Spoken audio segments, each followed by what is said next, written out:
Barcelona has won against Slavia Praha. हमने Slavia प्राहा को 4-2 से ये मैच हरा दिया है।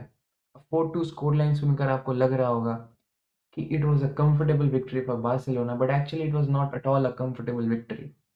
We suffered a lot, especially in the first half. Slavia Praha ने तो हमें डोमिनेट किया है। Quite literally Slavia Praha dominated Barcelona in the first half.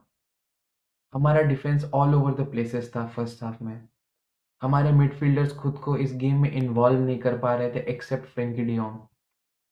हमारे हमने जो गोल स्कोर किया वो भी इंडिविजुअल ब्रिलियंस पे ही वो गोल स्कोर किया। अटैक में भी ऐसा कुछ क्रिएट हो नहीं रहा था।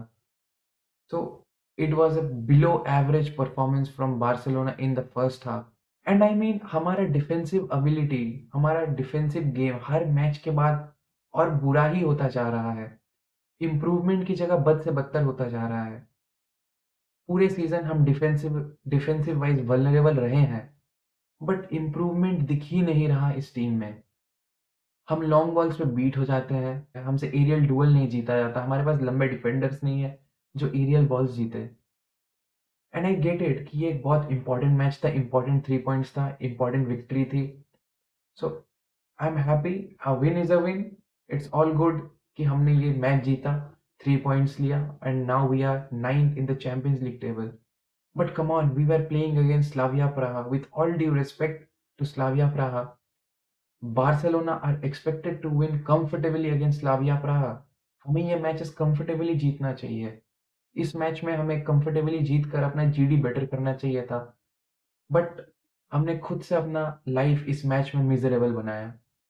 We struggled a lot. Defence हमारा इतना खराब है, मतलब हर एक सेट पीस अगेंस्ट बार्सिलोना एक लगता है कि अब हम कंसीड कर जाएंगे इस सेट पीस से। इतना खराब है हमारा सेट पीस डिफेंडिंग। पता नहीं हमारा सेट पीस कोच करता क्या है।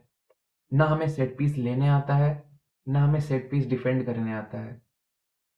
हर एक टीम हमारे अगेंस्ट लो ब्लॉक में बैठती है, लॉन्ग बॉल्स पे बॉल फेंकती है और compete करती है, और हम एरियली हर बार डोमिनेट हो जाते हैं।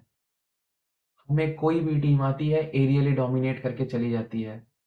तो अगर यही परफॉर्मेंस हमारा रहा, देन सॉरी टू से कि moving forward it will be very tough for Barcelona to compete in any competition.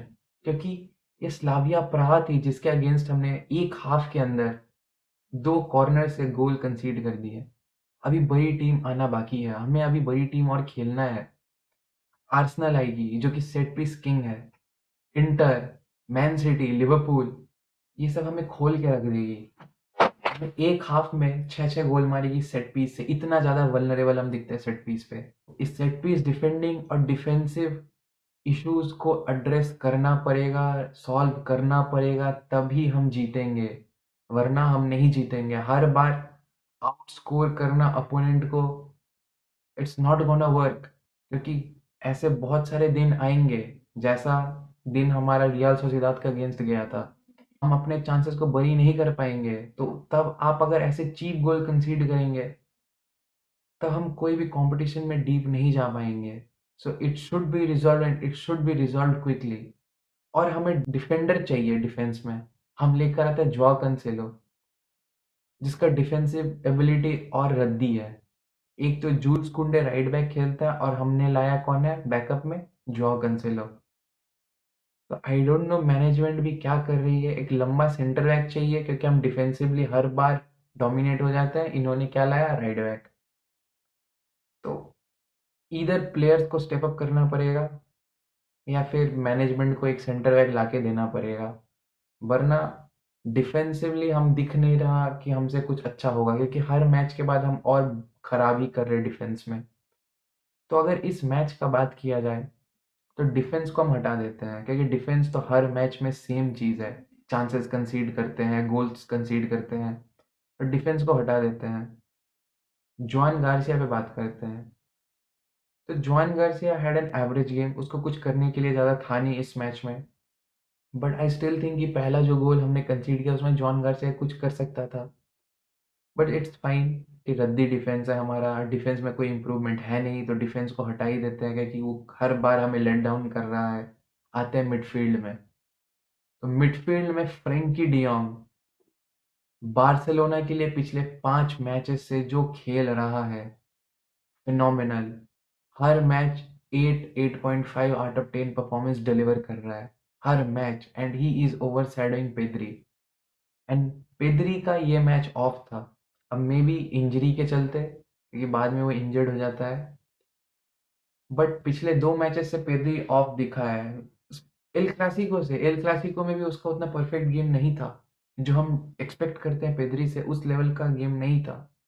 तो पेद्री का पिछले कुछ मैचेस से ऑफ जा रहा है। ये मैच तो बहुत ही ज़्यादा बुरा था, but still I will not go hard on Pedri, क्योंकि पेद्री का कुछ मैचेस में ही ऑफ दिखा है, मतलब नॉट ऑपरेटिंग ऑन हिज 100%। और इस मैच में बेचारा इंजर्ड भी हो गया, तो इट्स फाइन। आई होप कि इंजरी से जल्दी वापस आ जाए। But Frenkie de Jong right now is heart of Barcelona's midfield. He is everywhere. He is defending. He is helping in build up. He is helping us in attack. He is everywhere. He is running Barcelona's midfield and he is overshadowing Pedri right now. अब आते हैं हमारे जो attacking midfielders में जो options है। दो आज फर्मिन लोपेस ने 2 क्रूशल गोल स्कोर किया, बट उसके अलावा फर्मिन लोपेस कुछ नहीं था। सेकंड हाफ में बेटर हुआ। सेकंड हाफ में एज अ टीम ही बार्सिलोना बेटर खेलना चालू की, एक्सेप्ट द डिफेंस। तो सेकंड हाफ में फर्मीन से थोड़ा सा ज़्यादा दिख रहा था, बट फर्स्ट हाफ में कुछ नहीं दिख रहा था। फर्मीन फर्स्ट हाफ में कंट्रोल लैक कर रहा था, इंटेंसिटी लैक कर रहा था। तो एंड आई डोंट नो ये क्या साइकिल है अजीब सा, कि फर्मीन और ओल्मो का, जो बेंच से आता है वो बेटर खेलने लगता है। आज ओल्मो ऑफ द बेंच ज़्यादा बेटर प्लेयर था फर्मीन से, और जब ऑलमोस्ट स्टार्ट करता है तब वो खराब खेलता है। तो आई डोंट नो, इन दोनों प्लेयर को अपनी गेम में स्टेबिलिटी एंड कंसिस्टेंसी लाने की बहुत ज़्यादा ज़रूरत है। दो फर्मीन का जो नंबर्स है इस सीज़न फिनोमिनल है, 20 जीए ऑलरेडी। तो नंबर्स तो पुटअप कर रहे हैं फर्मीन, बट कंसिस्टेंसी लाना पड़ेगा उसको अपने गेम में, कि जब वो जी गोल्स और असिस्ट में हेल्प नहीं कर रहा तब वो कैसे टीम को हेल्प कर सके बिल्डअप में, पोजिशनल प्ले में। तो ये सब में उसको और बेटर करना पड़ेगा, इम्प्रूव करना पड़ेगा। अब आता है हमारे अटैकर्स पे। तो Raphinha had an of game. Raphinha कहीं नहीं दिखा पिच पे, बट उतना ज़्यादा हार्ड नहीं जाता है रफीनिया पे, क्योंकि बेचारा इंजरी से वापस आया, पिछला मैच इंजर्ड था, अभी अभी आया। तो it's fine, it's just a season. Raphinha भी कमाल का फॉर्म में चल रहा है, तो आई होप रफीनिया अगले मैच से अच्छा परफॉर्म करना चालू करे। अब आते हैं रॉबर्ट लेवेंडोस्की। दो he scored the goal, but उसने एक ओन गोल भी स्कोर किया।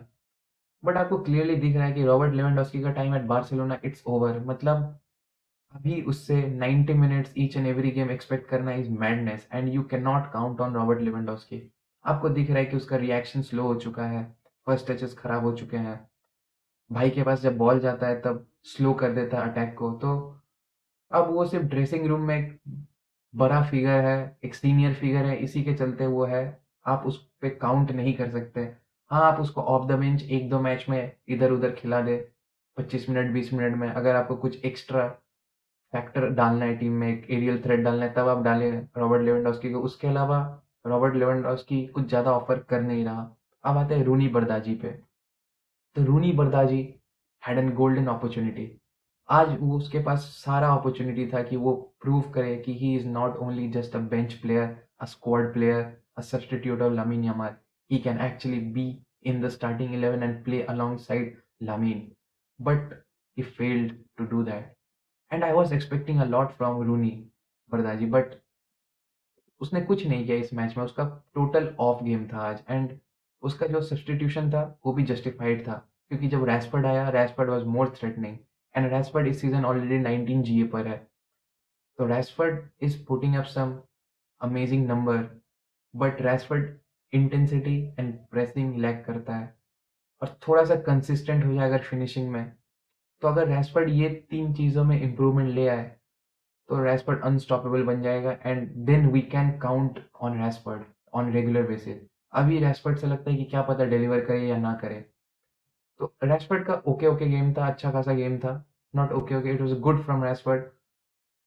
तो ये था हमारा टोटल टीम का परफॉर्मेंस। नाउ अगर हम टॉप 8 के रेस का बात करें, तो we can still finish in top 8। Top 8 में हम अभी फिनिश कर सकते हैं, बट ये जो रिजल्ट रहेगा ये सिर्फ हमारे ऊपर डिपेंडेंट नहीं रहेगा, दूसरे टीम के रिजल्ट्स पे डिपेंडेंट रहेगा। सो आई होप कि रिजल्ट बार्सिलोना के फेवर में जाए एंड उससे पहले हमारा जो नेक्स्ट मैच है कोपेनहेगन के अगेंस्ट हम वो जीते, क्योंकि वो मैच जीतना इंपॉर्टेंट है।